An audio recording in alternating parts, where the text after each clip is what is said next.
There are these two young fish swimming along, and they happen to meet an older fish swimming the other way, who nods at them and says, "Morning, boys, how's the water?"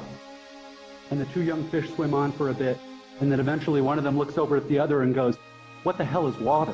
If you're worried that I plan to present myself here as the wise older fish explaining what water is, please don't be. I am not the wise old fish. The point of the fish story is merely that the most obvious, important realities are often the ones that are hardest to see and talk about. If you're aware enough to give yourself a choice, you can choose to look differently. If you're automatically sure that you know what reality is and who and what is really important, if you want to operate on your default setting, then you, like me, probably won't consider possibilities that aren't annoying and miserable. You get to decide what to worship, because here's something else that's weird but true. In the day-to-day trenches of adult life, there is actually no such thing as atheism. Everybody worships. The only choice we get is what to worship. And a compelling reason for maybe choosing some sort of God or spiritual type thing to worship is that pretty much anything else you worship will eat you alive. If you worship money and things, then you will never have enough. Worship your own body, and when time and age start showing, you will die a million deaths before they finally plant you. Worship power, and you will need ever more power over others to numb you to your own fear. Worship your intellect, being seen as smart, you will end up feeling stupid. Look, the insidious thing about these forms of worship is not that they're evil or sinful, it is that they are unconscious. They are default settings.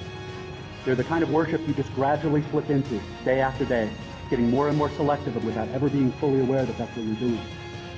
And the so-called real world will not discourage you from operating on your default settings, because the so-called real world of men and money and power comes merrily along on the fuel of fear and anger and frustration and craving and the worship of self. Our own present culture has harnessed these forces in ways that have yielded extraordinary wealth and comfort and personal freedom.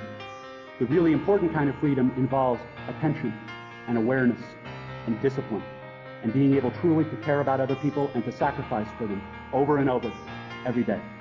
That is real freedom. That is being educated and understanding how to think.